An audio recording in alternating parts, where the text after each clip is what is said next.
안녕하세요. 자, 이번 시간 이제 우리가 이제 26페이지 전에 단기 업적주의까지 이제 좀 봤는데, 재무회계 개념체계하고 그 다음에 재무제표의 목적. 개념체계는 우리가 이제 기준을 보면, 기업회의 기준을 보면, 크게 보면 이제 두 가지로 되어 있어요. 그래서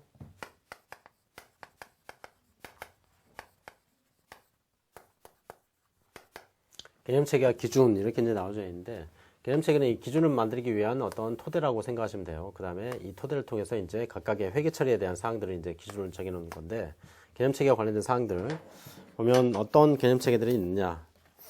자, 여기 이제 재무제표에 대한 일반적인 사항들이 일단 나오고, 재무제표는 어떤 거냐. 그 다음에 개념체계는 그 재무제표 작성 및 공시의 기초가 되는 개념, 원칙, 그 다음에 뭐 특성, 거기에 관한 이론적으로 체계화를 한 것이다. 그 다음에 거기에 따라 회계 환경이 변경되는 경우에 개정될 수도 있다. 뭐 이렇게 이제 얘기를 해주는 거고, 그런 게 있구나. 그 정도만 생각하시면 되고, 그 다음에 두 번째, 특정 회계 기준하고 상충되는 경우에 기업회 기준이 재무회계 개념체계보다 우선한다. 자, 요거 하나 좀 체크를 좀 해놓으세요. 그래서 이 기준하고 얘하고 이제 상충이 되더라. 기준은 다르게 정해놨더라. 그러면 기준이란 건 그걸 지키기 위해서 만들어 놓은 거기 때문에 이걸 먼저 우선 적용하라는 얘기예요. 이거는 단지 이거를 만들기 위한 기준 토대였을 뿐이에요. 그래서 다르게 어떤 상황이 다를 때는 그 토대를 무시하고 거기 특성에 맞는 기준을 만들 수가 있단 말이죠. 네, 그래서 그다음에 요게 이제 우선순위고, 그 다음에 이제 이게 없으면 그 다음에 개념체계를 따라가라 이렇게 이제 얘기를 하고 있어요. 그래서 회계 기준이 개념체계에 우선한다. 이거 하나 체크를 해놓고, 그 다음에 이제 재무회계 개념체계상의 재무제표 보면 뭐 재무상태표, 그 다음에 손익계산서, 국제회계 기준에서는 그걸 포괄 손익계산서 이렇게 이제 얘기를 해주는 거예요. 그 다음에 이제 현금흐름표, 그 다음에 자본변동표 이런 것들이 있고, 우리는 주로 이제 재무상태표와 그 다음에 손익계산서와 관련된 사항들을 이제 볼 거예요. 그 다음에 이제 작성 공시는 누가 하냐? 당연히 경영자가 하겠죠. 거기에 대한 책임을 진다. 그 다음에 이제 재무제표의 목적, 정보의 제공이 목적이고, 그 다음에 두 번째 큰 제목을 일단 볼게요. 동그라미 1, 2번. 두 번째는 재무 상태, 그 다음에 경영 성과, 그 다음에 상태의 변동에 관한 정보를 제공해 주는 게 목적이고, 그 다음에 주석, 기타 설명 자료를 제공하는 것이 이 재무제표의 목적이더라. 그러면 첫 번째 이제 정보의 제공, 당연한 얘기겠죠. 우리가 정보를 제공해 줘야지 그걸 가지고 그 정보를 보고 이해관계자들이 의사결정을 한다 이렇게 얘기를 했단 말이에요. 그래서 첫 번째 뭐 채권자나 투자자 이렇게 이제 거기에 대한 의사결정을 하는데 유용한 정보를 준다. 그래서 재무제표에 들어가는 자료를 보면 우리가 이제 재무상태표라고 해서 이렇게 이제 볼 텐데,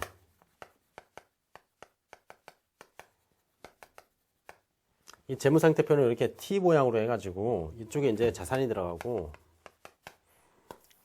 이쪽에 이제 부채와 그 다음에 자본이 이렇게 들어가게 돼 있어요. 그리고 여기 금액과 여기의 합계는 항상 똑같게 돼 있죠. 이거는 이제 어떤 얘기냐면 자산이란 거는 돈을 빌리든지 아니면 출자를 받든지 해가지고 형성이 되는 게 자산이다 이렇게 얘기를 하는 거예요. 그래서 여기는 그 결과가 되고 여기는 원천이 된다 이렇게 이제 생각하시면 되겠죠. 그래서 자산을 이렇게 이제 형성을 하게 되는데, 이런 재무상태표에 관련된 자료들, 즉 이 부채, 이건 돈 빌려준 사람이죠. 채권자가 되는 거예요. 여기 이제 투자자가 되는 거고. 그래서 이런 식으로 이제 얘네들이 주요 정보 이용자라고 보통 얘기를 해요. 그래서 이 주요 정보 이용자들이 사실은 기업에 가장 관심이 많은 사람이다. 어쨌든 간에 자기 돈이 들어가 있으니까. 그죠?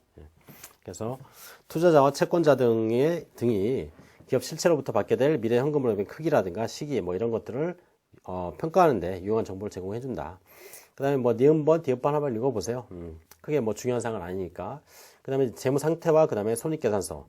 재무 상태는 말 그대로 일정 시점에 지금 얼마를 주머니에 가지고 있느냐, 그걸 이제 물어보는 게 재무 상태예요. 그 다음에 성과는 언제부터 언제까지 얼마를 벌어들였는지, 그게 이제 성과를 얘기하는 거죠. 그래서 손익계산서가 이 성과에 대한 정보다 이렇게 보시면 돼요. 그래서 처음에 내가 이제 100원만큼을 가지고 있었는데 100원을 가지고 있다가 1년 동안 쭉 영업을 해가지고 12월 31일에 200원 있더라.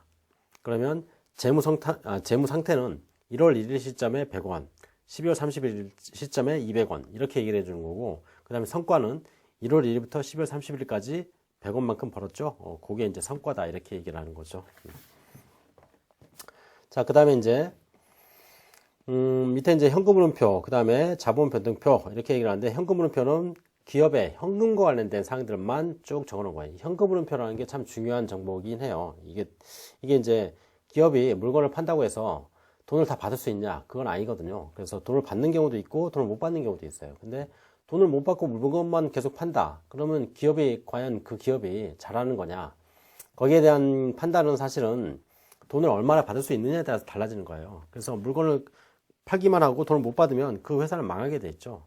그러니까 현금 흐름에 대한 정보도 굉장히 중요하다는 얘기예요. 그래서 실제로 돈을 그 회사가 얼마나 가지고 있는지, 그래서 그런 것들을 보여주는 게 현금 흐름표다. 그 다음에 이제 자본변동표. 자본변동표는 이제 그 자본이라고 얘기하는 게 자산에서 부채를 뺀 나머지를 자본이라고 보통 얘기를 해요. 그래서 여기서 이걸 빼면 얘가 이제 형성이 되는 건데, 여기와 관련된 흐름을 보여주는 거예요. 그래서 이 자본과 관련된 영업의 성과도 들어가 있고, 그 다음에 거기엔 출자를 하고 있는 사람들에 대한 변동 사항들, 이런 것들도 다 포함이 되어 있다. 이렇게 보시면 되겠죠. 자, 그 다음에 이제 주석 및 기타 설명 자료의 제공. 이 주석이라는 게 재무상태표가 이렇게 작성이 되면, 여기 이제 건물이 이렇게 있단 말이에요.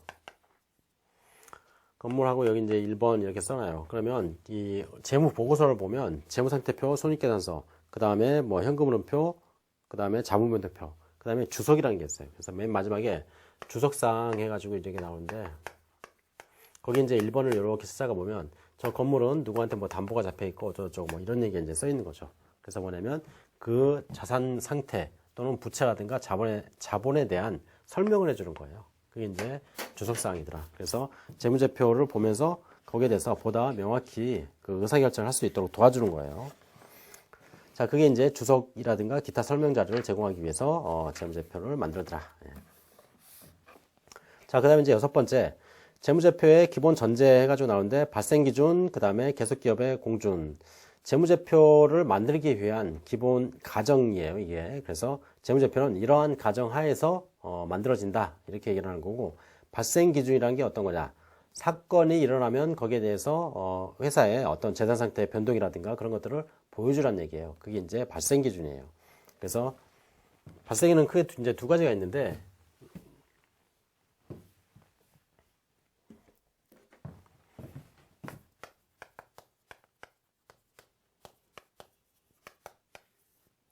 발생과 이연 이렇게 얘기를 하고 있는데, 발생이라는 건 어떤 거냐면 사건은 발생했는데 실물이 이동하지 않은 것, 즉 어떤 돈을 주거나 또는 물건을 받거나 그런 게 없이 사건이 발생한 걸 얘기하는 거예요.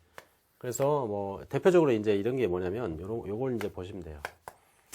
여기서 이제 직원이 이제 입사를 했어요. 그리고 일을 쭉 했단 말이에요. 1년이 됐어요. 1년간에 이제 직원이 회사한테 자신의 어떤 그 용역을 제공을 한 거예요. 거기에 대한 대가를 받아야 되겠죠. 이때 이제 돈을 줘야 되는데 돈을 못 줬어요. 자, 그러면 지금 현재 상태에서 보면 그 직원에 대한 그 지급 의무가 발생을 했는데 거기에 대해서 실제로 돈을 안 나간 거죠. 그걸 이제 발생이 됐다 이렇게 얘기를 하는 거예요.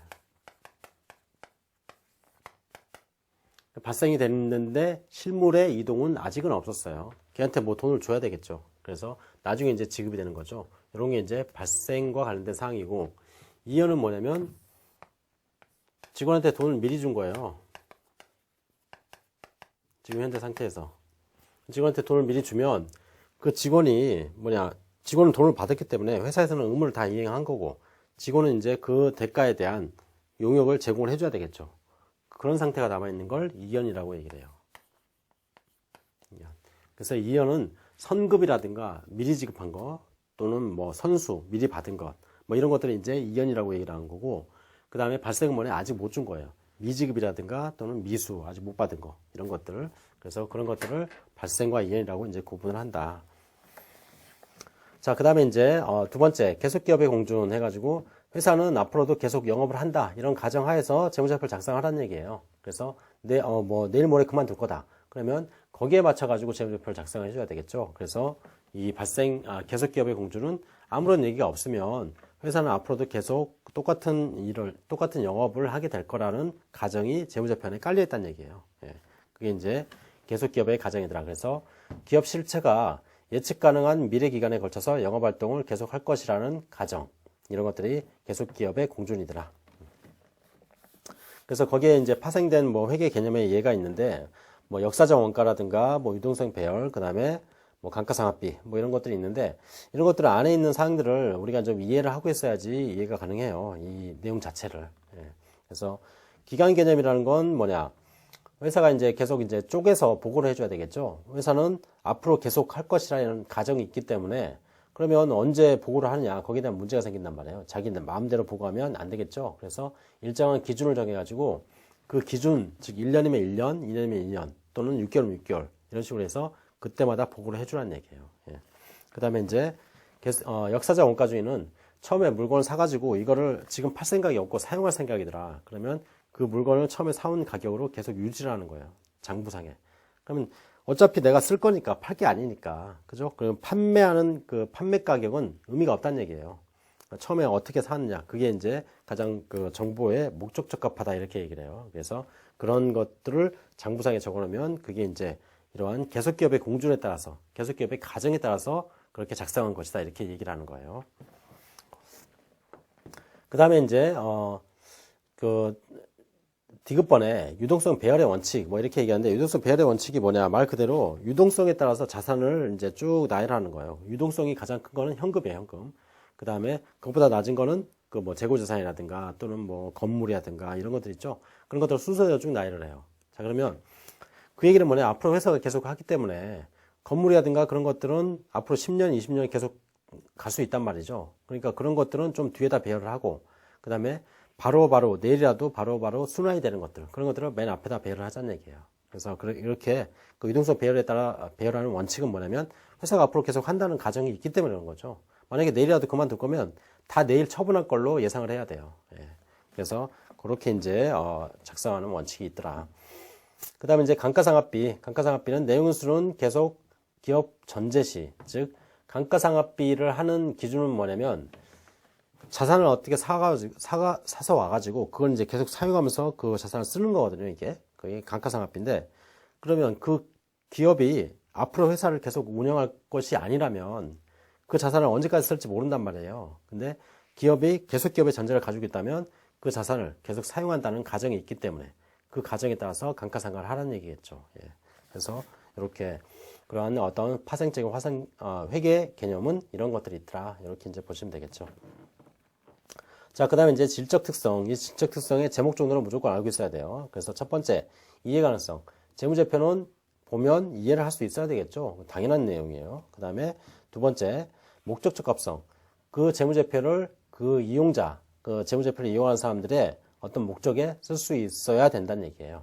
그러니까 재무정보를 알기 위해서 내가 이제 주가를 뭐 알고 싶다. 그러면 재무제표에 주가에 대한 정보가 나오면 그 재무제표는 목적 적합한 정보가 된다. 이렇게 얘기를 하는 거예요. 근데 아무리 뒤져봐야 주가에 대한 정보가 안 나오더라. 그러면 그 재무제표는 그 이용자한테는 목적 적합한 정보가 되지 않는다. 이렇게 얘기를 해요. 그래서 목적 적합성이라는 의미는 뭐냐면 그 사람이 사용하는데 그 사용에 따른 목적에 부합해야 된다. 이런 의미예요. 그래서 그 목적 적합성이 있어야 된다. 당연한 얘기겠죠. 그러면 그 목적 적합성을 갖기 위해서는 뭐가 필요하냐? 예측과 피드백이라는 게 필요하고 그 다음에 중요성이라는 원칙이 있는데 예측과 피드백은 뭐냐? 그 정보를 이용했을 때 내가 앞으로 어떤 상황이 발생될 것이라는 것을 예측할 수 있어야 된다는 얘기죠. 내가 어떤 기업에 투자를 하고 싶은데 A라는 기업에 대한 정보를 쭉 수집을 했어요. 그래서 수집을 해서 보니까 지금까지의 어떤 정보를 보니까 계속 주가가 상승을 하고 있고 매출이 계속 증가를 하더라. 그러면 그 정보를 통해서 미래를 어느 정도 예측이 가능해야 된다는 얘기예요. 그 다음에 피드백은 뭐냐면 내가 그렇게 예측을 해가지고 의사결정을 했단 말이에요. 이 기업은 괜찮겠네 해서 거기다가 투자를 했어요. 근데 나중에 그 기업에서 투자된 그 금액이 손해를 볼 수도 있잖아요. 또는 이익이 날 수도 있어요. 그러면 이익이 나면 내가 그동안 했던 그러한 의사결정, 그 정보를 이용해서 했던 내용들이 제대로 됐구나. 그런 것도 이제 판단할 수 있겠죠. 또는 거기에 대한 어떤 그 투자된 금액이 손해를 보게 되면 내가 어떤 걸 실수했는지 또는 이 정보에서 나타나는 내용들 중에 어떤 게 잘못된 것인지를 판단할 수 있는 근거가 돼야 된다는 얘기예요. 그게 이제 피드백이라고 얘기를 해요. 그래서 목적 적합하려면 그 목적 적합하다는 성격은 뭐냐면 의사결정을 하는데 차이를 준다 이렇게 얘기를 해요. 그 정보를 가지고 내가 어떤 결정을 할 때 내가 가지고 있던 어떤 기존의 생각과 그 다음에 정보를 얻었을 때의 생각 그것에서 어떤 변화가 생겨야 된다. 그 차이라는 건 의사결정이 바뀌는 걸 의미하는 건 아니에요. 기존에 내가 A라는 정보에 대해서 A라는 회사에 대해서 A는 그 회사가 보니까 잘 될 것 같아요. 그런 막연한 기대만 가지고 있었는데 정보를 모아보니까 A 회사가 굉장히 생각보다 튼튼하더라. 그럼 그것도 차이예요. 그 전에 내가 가지고 있던 생각과 그 다음에 정보를 모은 후에 그 생각이 바뀌었기 때문에. 그죠? 그래서 이렇게 이제 얘기를 하는 걸 차이라고 얘기한다. 그 다음에 이제 중요성이라는 건 뭐냐? 회사가 이제 목적 적합한 정보가 되기 위해서는 그 정보가 중요해야 된다. 이렇게 얘기를 하는데, 그 예를 들어서,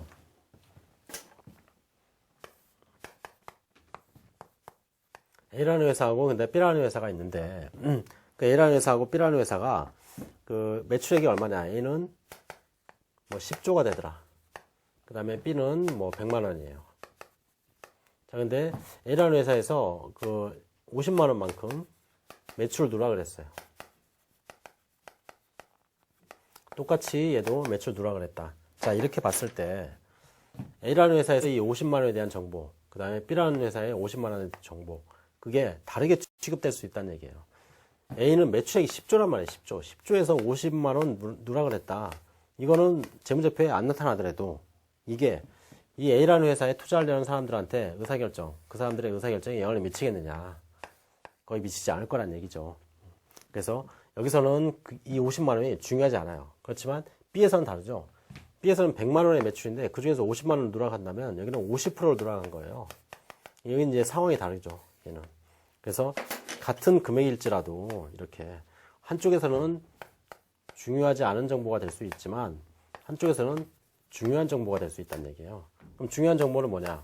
이걸 가지고 그 의사결정을 했을 때 투자자들이 의사결정에 영향을 미칠 수 있다는 얘기예요.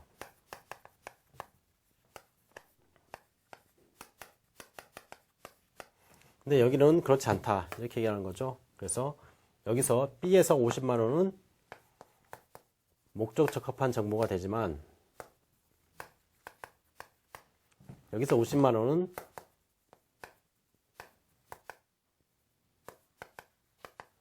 목적 적합하지 않을 수 있다는 얘기예요.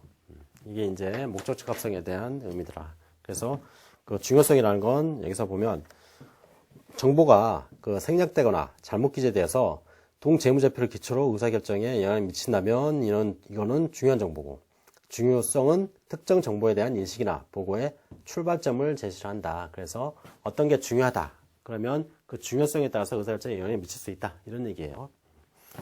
자, 그 다음에 이제 신뢰성. 신뢰성은 믿을 수 있는 정보를 얘기하는 거죠. 그래서 그 신뢰성 있는 정보가 되려면 이러이러한 특성들이 있어야 된다. 이런 얘기예요. 그래서 충실하게 표현이 돼야 되고, 그 다음에 중립적이어야 된다. 한쪽에 치우쳐서는 안 된다는 얘기죠. 그 다음에 신중해야 되고, 그 다음에 완전히 거기에 대한 공시가 있어야 되고, 그 다음에 형식보다는 실질을 우선한다. 그래서 그 거래 형태보다는 실제적으로 경제적인 어떤 그 소유권이라든가 거기에 대한 현상을 표현을 해줘야 된다는 얘기예요. 그래서 명의만 딴 사람으로 가 있는데 사실은 회사 거더라. 그럼 그걸 회사 거로 표현을 하자는 얘기죠. 그래야지 정보를 이용한 사람이 그에 따라서 이 회사의 재산이 얼마인지를 정확히 파악할 수 있을 테니까. 그죠?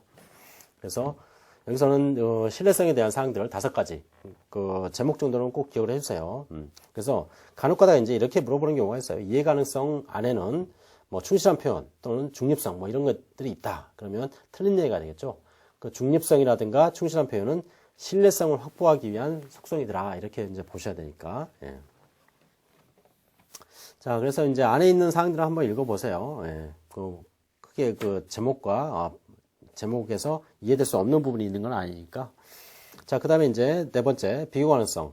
비교가능성은 통일성, 그 다음에 계속성, 뭐 이렇게 얘기를 하는데, 비교가능성은 말 그대로 작년도하고 올해 재무제표를 비교할 수 있어야 된다는 얘기예요. 작년에는 100만원, 올해 200만원. 그러면 그 두 개에 대한 비교를 했을 때, 실제로 얘가 100만원만큼 이익을 냈는지, 그걸 이제 판단해 볼 때, 전에 했던 회계처리 방법하고, 요번에 했던 회계처리 방법이 똑같아야 된다는 얘기예요. 자, 그랬을 때 100만원만큼 이익이 나왔다. 그러면 그거는 실제로 이익을 낸 거예요. 근데 작년에 했던 회계처리 방법하고 올해 했던 회계처리 방법이 다르더라. 그러면 이제 그거는 회계처리 방법에 따라서 이익이 변동을 할 수 있단 말이에요. 그래서 비교를 할 수 있으려면 적어도 통일된 그러한 어떤 기준을 가지고 계속 작성을 해야 된다는 얘기예요. 그렇죠? 그래서 여기 이제 통일성을 보면 먼저 그 밑에 이제 계속성과 통일성 두 가지가 있는데 통일성은 이제 그 비교관성은 두 가지의 의미가 있어요, 사실은. 기업 간 비교관성과 기관 간 비교관성이라는 게 있는데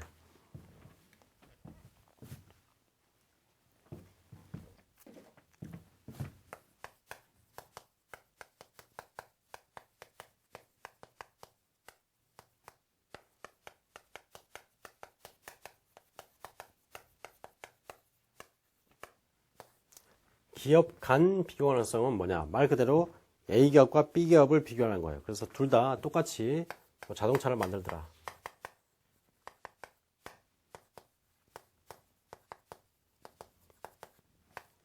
자, 그러면 이 두 회사를 비교하기 위해서는 회계처리 방법이 같아야 된다는 얘기예요.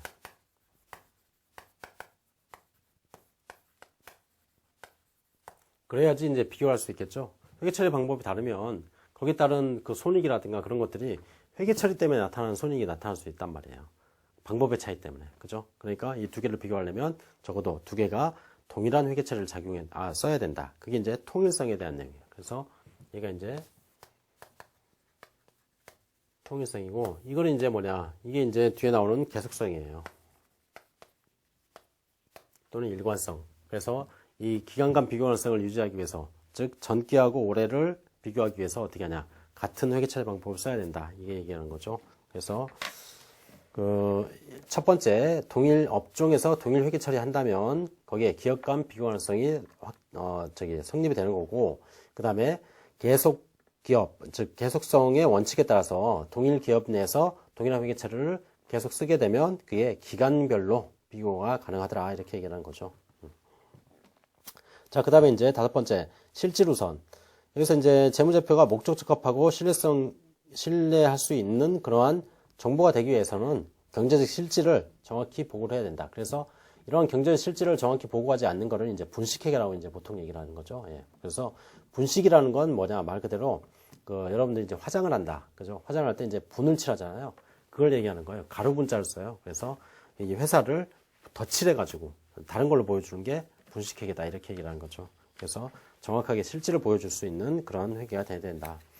그 다음에 이제 여섯 번째, 비교 효익 간의 균형 특정 정보로부터 기대되는 효익이 그 정보 제공으로 소요되는 비용을 초과해야 된다. 자, 이게 이제 그 비용 효익에 대한 문제인데, 우리가 이제 재무정보를 제공하기 위해서는 그 재무정보를 가지고 만약에 내가 의사결정을 한다. 정보를 얻기 위해서 100만 원이 들어요. 정보를 얻으려면 100만 원이 필요해요.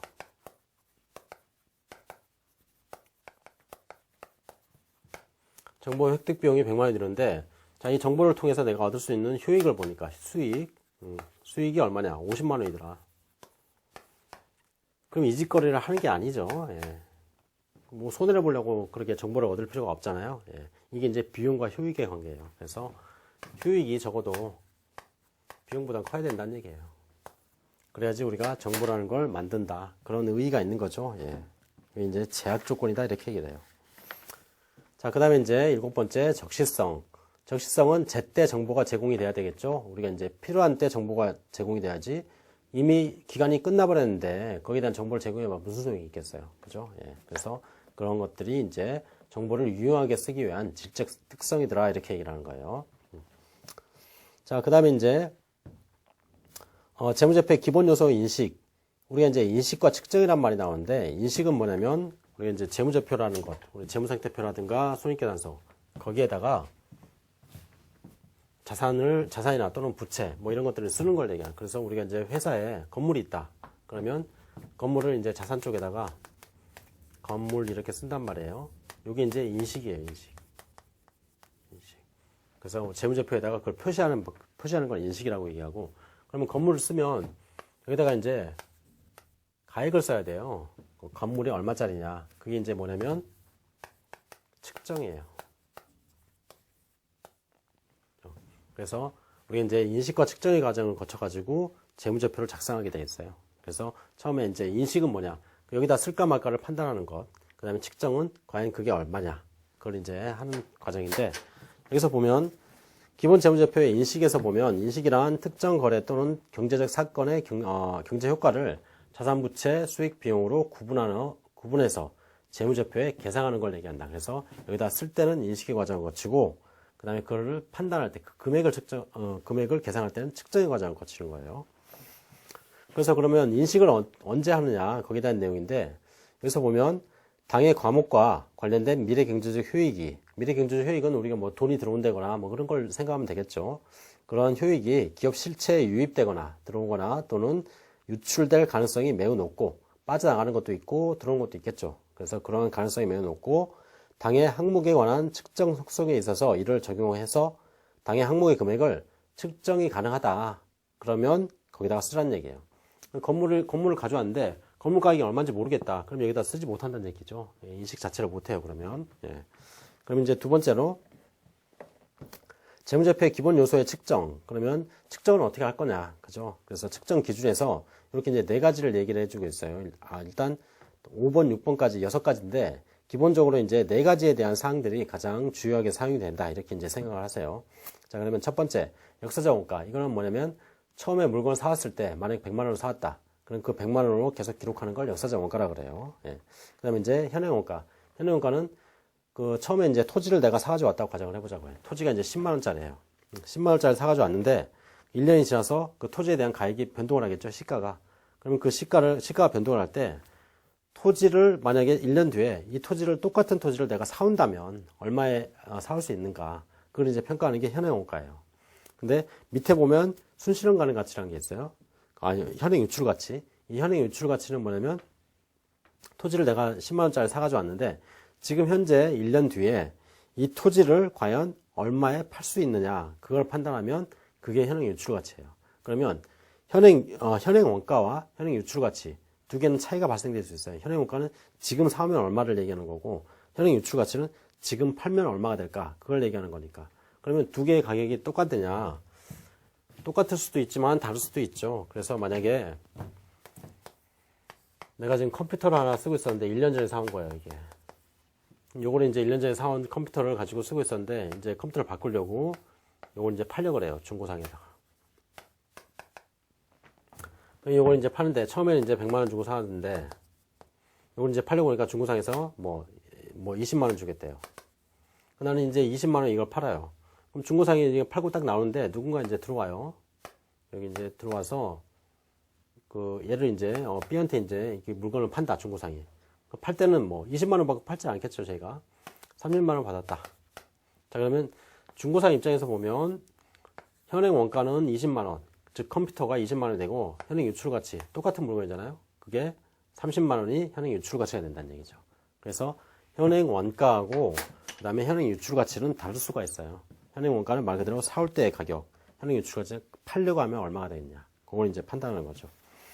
그걸로 이제 재무제표 안에다가 그 가액, 재무제표 내가 가지고 있는 뭐 건물이라든가 토지라든가 기계라든가 그런 것들을 평가하면 그게 현행 원가에 따른 평가 또는 현행 유출 가치에 따른 평가 이렇게 얘기를 하는 거죠. 그 다음에 이제 순실현 가능 가치. 순실현 가능 가치는 지금 이제 현행 유출 가치가 좀 유사하긴 한데 여기에 이제 조금 다른 게 순실현 가능 가치는 요걸 이제 내다 판다고 가정을 해보자고요. 딱 팔았을 때 거기에 따른 수수료가 든다. 그럼 그걸 뺀 나머지 가액을 순실현 가액이라고 얘기해요. 그럼 현행 유출 가치는 뭐냐? 지금 팔았을 때 이게 이제 100만 원이다. 그럼 100만 원이 지금 현재 시세가 100만 원이다 가정하면 100만 원이 현행 유출 가치고 그럼 실제로 그걸 파게 되면 수수료 들고 뭐 들고 그런 것들 다 빼고 실제로 너한테 얼마 들어오냐? 그게 순실현 가능 가치를 얘기하는 거예요. 그래서 순실현 가능 가치에는 추정 비용이라는 게 고려가 돼야 돼요. 그래서 거기에 관련된 사항들이 고려가 되면 순실현 가능 가치다. 그 다음에 이제 기업 특유 가치. 이거는 이제 그 기업만이 가지고 있는 어떤 그 가치를 얘기하는 건데, 어떤 기업한테는 기계가 만약에 동일한 기계를 이렇게 가지고 있었는데, A 회사, B 회사. 근데 여기서는 이 기계를 이용해서 제품을 3년 동안에 뭐 100개, 제품을 뭐 100개, 200개, 300개, 3년간 쓸 수 있는 그런 기계인데, 얘는 별로 잘 안 팔려요, 물건이. 그래서 뭐 20개, 30개, 뭐 50개. 뭐 이렇게 이제 물건을 생산해야 했다. 그러면 이 기계로부터 우리가 얻을 수 있는 이게 효익이에요, 효익. 이게 달라진다는 얘기예요. 그래서 A 기계 입장에서 보면 이 기계에 대한 특유 가치가 얘보다는 크겠죠. 이걸로부터 얻을 수 있는 효익이 더 달라지니까. 그죠? 그런 것들을 이제 얘기하는 거예요. 그게 이제 기업 특유 가치다. 이렇게 얘기하는 거죠. 그 다음에 이제 삼각후 가액. 삼각후 가액은 우리가 이제 여러분들 전산 회계라든가 또는 기타 이제 회계학을 먼저 혹시라도 배우신 분들이라면 회계학을 배우지 않으신 분들은 이해를 못 할 수도 있어요. 어차피 뒤에 나오니까, 뭐 그런 게 있구나. 그렇게 이제 생각을 하세요. 이 삼각후 원가라는 게 뭐냐. 우리가 이제 그 부채라든가 또는 자산에서 현재 가치로 이제 계산하는 금액들이 있어요. 그래서 만약에 사채를 발행한다. 사채를 발행하게 되면 그 사채를 발행한다는 얘기는 내가 누군가한테 돈을 꾼다는 얘기거든요. 그럼 돈을 꾸면 걔한테 이자를 지급하면서 나중에 원금을 줘야 돼요. 그러면 돈을 꿀 때 나중에 내가 이제 나중에 원금을 10,000원을 지급한다. 그런다고 해서 내가 지금 10,000원 꿀 수 있냐? 그렇지 못하는 경우도 생겨요. 예. 그래서 내가 이제 걔한테 줘요. 3년간 이제 돈을 꾸기라고 1,000원씩 이자를 주기로 했어요. 그리고 3년 뒤에 10,000원 줄게. 이렇게 얘기했단 말이에요. 자, 근데 그거를 돈을 꿀 때, 그럼 내가 10,000원 꿀 수 있냐? 10,000원 꿀 수 있는 경우도 있고, 10,000원보다 더 많이 꿀 수도 있고, 그보다 적게 꿀 수도 있어요. 그래서 이 10,000원보다 작은 금액을 꾸고 나중에 10,000원을 줘야 되는 경우도 생겨요. 그동안에 이자를 충분히 못 주면. 그래서 뭐 9,500원을 꿨더라. 그럼 이 9,500원을 내가 꿔가지고 가지고 있는 상태에서 3년이 지나면 지날수록 9,500원에 대한 가치가 점점 올라가요. 내가 걔한테 갚아야 되는 돈의 가치가. 그걸 이제 뭐냐면 이렇게 올라가는 걸 삼각후 원가라고 그래요.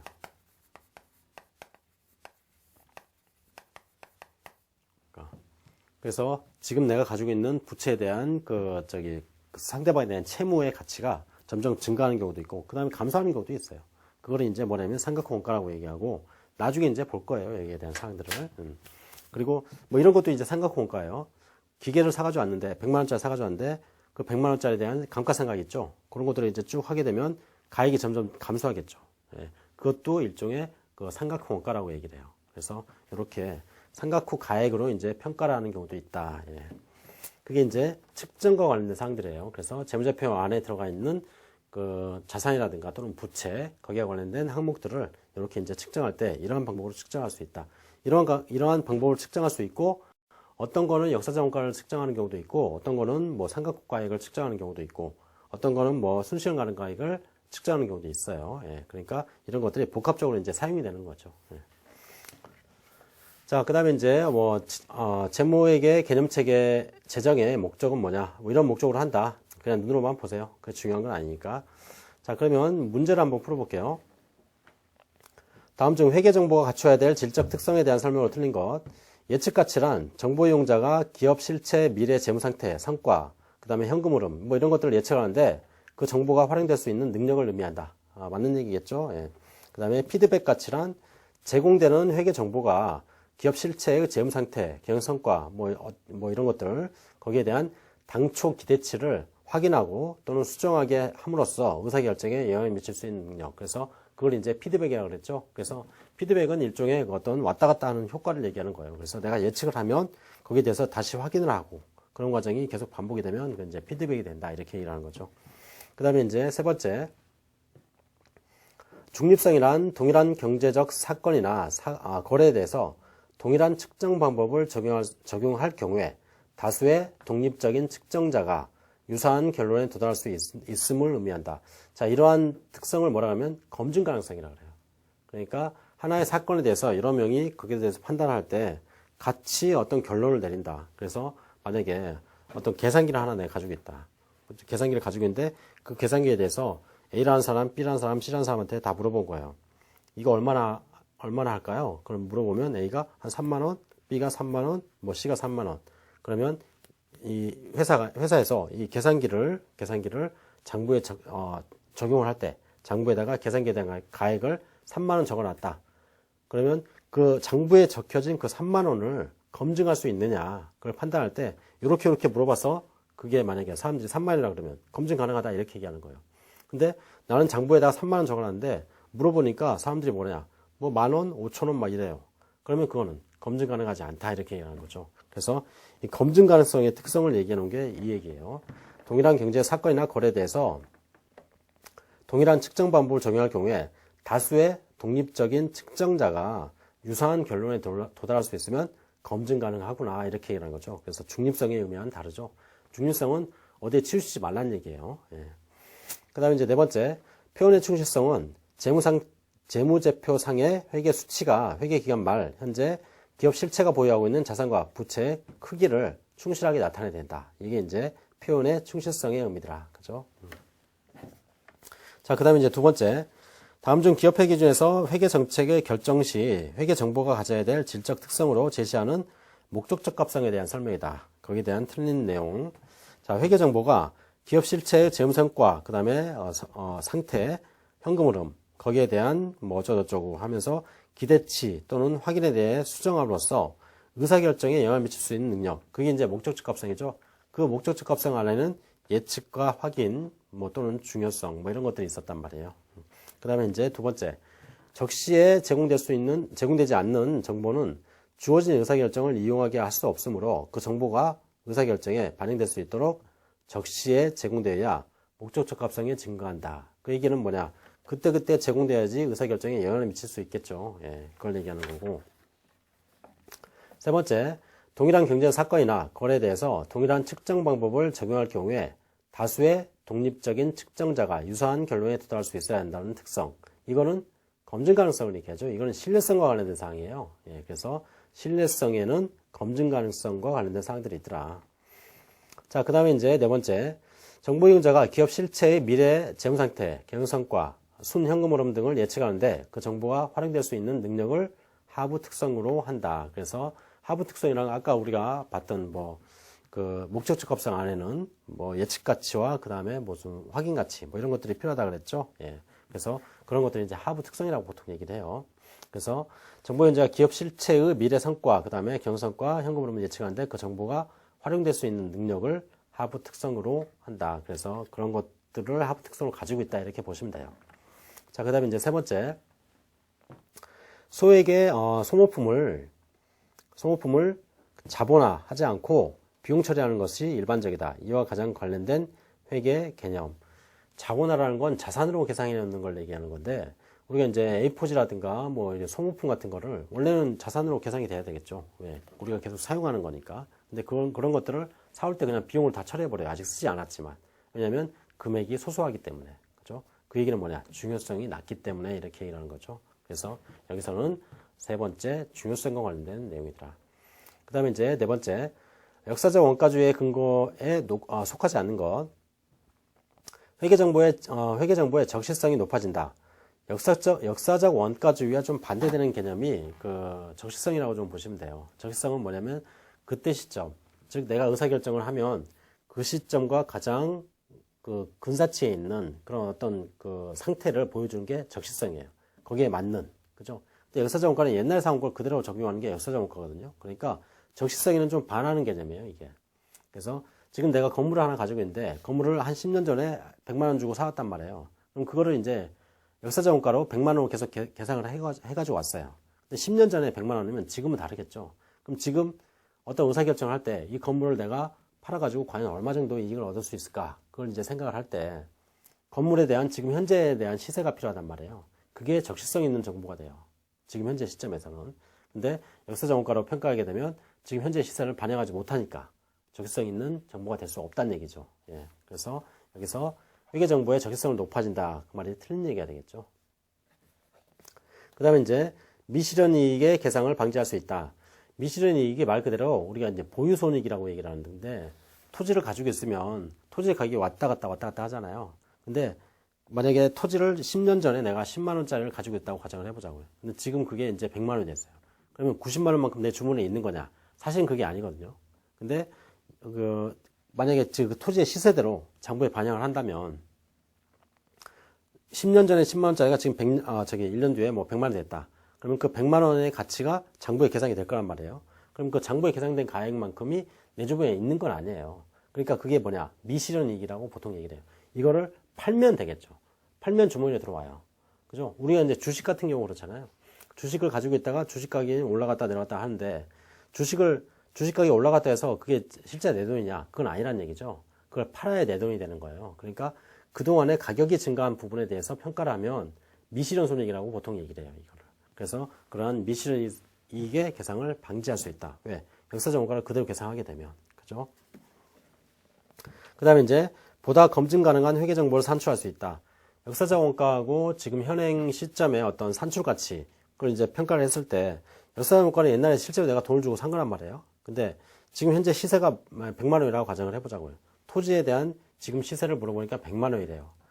그걸 실제로 팔아봐야지 100만 원인지 아닌지 알 수 있단 말이에요, 사실은. 근데 사올 때는 실제로 내가 돈을 주고 사왔으니까 가장 검증 가능한 정보가 된다. 이렇게 얘기를 하는 거죠. 그 다음에 이제 객관적인 정보를 산출할 수 있다. 이거는 3번의 의미하고 유사하게 보시면 되겠죠. 예, 그래서 답은 1번이 되겠네요. 자, 그 다음에 이제 5번째. 다음 중 회계상 보수주의의 예로 가장 거리가 먼 것. 보수주의가 어떤 거냐면 되도록이면 자산을 과대평가하지 말고 그 다음에 부채는 과소평가하지 말라. 이게 이제 보수주의의 논리예요. 그래서 우리가 이제 시험을 볼 때도 마찬가지죠. 시험을 내가 이제 내일 시험을 봐야 돼요. 그러면 거기에 대해서 부모님이 이제 물어보는 거예요. 너 어떻게 합격할 것 같아? 그러면 두 가지로 얘기를 하겠죠. 글쎄 잘 모르겠어요. 뭐 이렇게 얘기하는 거하고 그 다음에 합격해요. 뭐 이렇게 얘기를 하는 거하고. 그러면 어느 쪽이 보수적이냐? 글쎄 잘 모르겠어요. 이렇게 얘기하는 게 보수적이라는 얘기예요. 그 얘기가 뭐예요? 상대방으로부터 하여금 헛된 기대를 갖지 않게 만드는 거예요. 사실은. 기업의 정보도 마찬가지여야 된다는 얘기예요. 그래서 그 기업의 정보 투자자들이라든가 뭐 채권자들한테 우리 회사가 잘 될 거예요. 잘 될 수 있는 가능성이 있죠, 당연히. 잘 될 거예요 얘기하는 것보다 뭐 상황은 어떻게 될지 모르겠습니다. 뭐 이런 식으로 얘기를 하는 거죠. 예.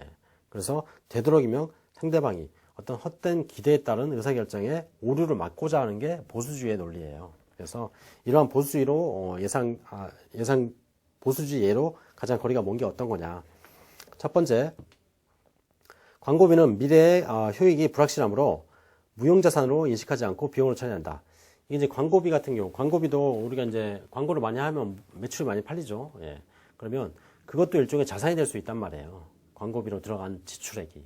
근데 그 자산으로 인정하지 않는 이유는 뭐냐면 그 매출액이 확실하게 될 거냐 안 될 거냐에 대한 판단을 할 수 없다는 얘기예요. 그러니까 어떻게 하냐면 그걸 자산으로 계산하지 않고 그냥 비용으로 다 털어버린다. 비용이라는 건 이미 써버렸다는 얘기거든요. 예. 그게 일종의 보수주의가 되겠죠. 그 다음에 이제 두 번째, 발생 가능성이 높은 우발 이익을 이익으로 계산하지 않고 주석으로만 보고를 하더라. 이걸 이익으로 계산하면 우발 이익이라는 건 나타날 수도 있는 이익을 얘기하는 거예요. 아직 나타난 건 아니에요. 예. 그러니까 그거를 우발 이익으로 계산해버리면 실제로 나타난 것처럼 재무제표에 보여버리면 안 되겠죠. 예. 그러니까 마찬가지 보수주의로 본다. 그 다음에 이제 회계연도의 이익을 줄이기 위해서 유형자산의 내용 요소를 임의로 단축한다. 이거는 미래 어떤 상황에 따른 어떤 그 과대평가, 즉 이익의 과대평가라든가 자산의 과대평가, 그거를 막는 게 아니라 여기서는 어떻게 하는 거예요? 이익을 줄이기 위한 목적으로 하는 거죠. 이거는 보수주의하고는 달라요. 예. 그래서 여기는 의미 자체가 다른 거죠. 예. 그래서 여기서는 3번이 당연히 이익 조정 목적이기 때문에 아닌 거고, 그 다음에 네 번째, 연구비하고 개발비 중 미래의 효익이 불확실한 것은 모두 판관비로 처리한다. 이게 이제 1번의 내용과 좀 유사하죠. 그래서 미래의 경제적 효익이 들어올 걸로 예상이 되면 보통 일반적으로 미래 경제적 효익이 있으면 자산으로 계산을 해요. 그럼 자산으로 계산하면 재무제표에 자산이 이제 늘어난단 말이에요. 근데 그러한 미래 경제적 효익이 예상되지 않기 때문에 다 비용 처리를 해버리는 거죠. 그러면 자산으로 계산되지 않는 거니까. 그죠? 자, 이게 이제 보수주의와 관련된 사항이더라. 답은 3번이 되겠네요. 자, 그 다음에 이제 6번째. 다음 재무제표의 작성과 관련된 설명이다. 올바르지 못한 것. 자산, 부채 및 자본을 총액에 의해서 기재함을 원칙으로 하고 자산의 항목과 부채 또는 자본의 항목을 상기함으로써 그 전부 또는 일부를 재무상태표에 제외해서는 안 된다. 그래서 기본적인 재무제표 작성 원칙은 상기를 하지 못하도록 되어 있어요. 상기를 하지 못한다. 그 얘기는 뭐냐면 자산과 부채를 퉁쳐가지고 잔액만 쓰도록 하는 거. 그래서 만약에 내가 A라는 사람한테 돈을 빌려준 게 100만 원 있었고 걔한테서 돈을 빌린 게 한 40만 원 있더라. 그럼 두 개 이렇게 퉁퉁 치면 60만 원이잖아요, 사실은. 그죠? 근데 그거를 100만 원, 40만 원 이렇게 기록하라는 얘기예요. 그래서 지금 현재 부채로 기록되어 있는 게 뭐 40만 원이고, 그 다음에 지금 내가 이제 대여금 한 게 대여로 빌려준 자산이 100만 원이다. 이런 전체를 보여달라는 게 원칙이라는 얘기예요. 물론 그게 이제 중요하지 않을 때는 상견해서 표시해도 돼요. 그렇지만 원칙은 뭐냐? 전체를 표시하는 게 원칙이에요. 그게 총기 기준이다. 이렇게 얘기돼요. 그래서 그 상기함으로써 그 전부 또는 일부를 재무제표에 제외한다. 이게 원칙이다. 자, 그 다음에 이제 두 번째, 모든 수익과 비용은 그것이 발생한 기간에 정당하게 배분되도록 처리가 돼야 된다. 다만 수익은 실현 시기를 기준으로 계상을 하고 미실현 수익은 단기의 손익에 산입하지 아니함을 원칙으로 한다. 그러니까 우리가 미실현 손익이라는 거 대표적으로 봤죠. 평가와 관련된 사항이에요. 평가. 그래서 어떤 자산을 내가 가지고 있는데 평가 가액이 증가하거나 감소한다. 그럼 그게 이제 미실현 손익을 얘기하는 거란 말이에요. 그건 되도록이면 계상하지 않는 게 원칙이다. 그 다음에 이제 세 번째, 이익잉여금 처분 계산서는 자본금과 이익잉여금의 처분 사항을 명확히 보고하기 위해서 자본금과 이익잉여금의 총 변동 사항을 표시를 해야 된다. 이익잉여금 처분 계산서는 이익과 관련된 사항들만 들어가요. 우리가 이제 나중에 뒤에 볼 텐데 자본금과 이익잉여금은 달라요. 이익잉여금은 이익이 계속 쌓인 걸 모아놓은 게 이익잉여금이고 자본금은 회사에 출자한 금액들 있죠. 그래서 회사 입장에서 보면 주주들이 나한테 돈을 주고 주식을 받아가면 그 사람이 이제 출자자가 되는 거예요. 그 출자자와 관련된 금액들이 자본금이고 회사가 영업을 해서 이익을 벌어들여서 그걸 쌓아놓으면 그게 이익잉여금이라고 그래요. 그래서 이익잉여금 처분계산서는 자본금과는 별도로 구분이 된다. 이렇게 생각하시면 되겠죠. 그래서 틀린 얘기고. 그 다음에 이제 네 번째, 자산과 부채는 1년을 기준으로 해서 유동자산, 비유동자산, 그 다음에 유동부채, 비유동부채를 구분하는 것이 원칙이다. 그래서 일반적인 원칙은 1년 기준이다. 자, 그 다음에 이제 일곱 번째, 재무제표의 작성 책임과 그 다음에 공정한 표시에 대한 설명 중 틀린 것. 재무제표는 재무상태, 경영성과, 그 다음에 이익잉여금 처리, 뭐 현금 흐름, 뭐 이런 것들을 공정하게 표시해야 된다. 뭐 옳은 말이겠죠, 당연히. 그 다음에 이제 두 번째, 기업회 기준에 따라서 적정하게 작성된 재무제표는 공정하게 표시된 재무제표로 본다. 그래서 기업회 기준을 만들어 놓은 거니까, 그죠? 그 다음에 이제 재무제표가 기업회 기준에 따라서 작성된 경우에는 그러한 사실을 주석으로 기재를 해야 된다. 예, 재무제표는 기업회 기준에 따라서 작성되었습니다. 알려주라는 얘기예요. 그 다음에 이제 재무제표의 작성과 표시에 대한 책임은 대주주와 경영자. 대주주는 모르죠. 주주는 경영을 하는 사람은 아니잖아요. 예, 경영을 하는 사람이 재무제표를 만들어야 되겠죠. 그래서 여기서는 답이 4번이 될 거예요. 그죠? 자, 이렇게 해서 1절에 대한 사항들을 다 마쳤고, 우리가 이제 뒤에 이제 재무 상태와 관련된 사항들 쭉 보시다 보면, 재무 상태, 그 다음에 매출 채권, 거기에 대한 이제 이론적인 사항들을 이제 쭉 보게 될 거예요. 자, 고생하셨고요. 다음 시간에 제 2절에 대한 사항들을 볼게요. 고생하셨습니다.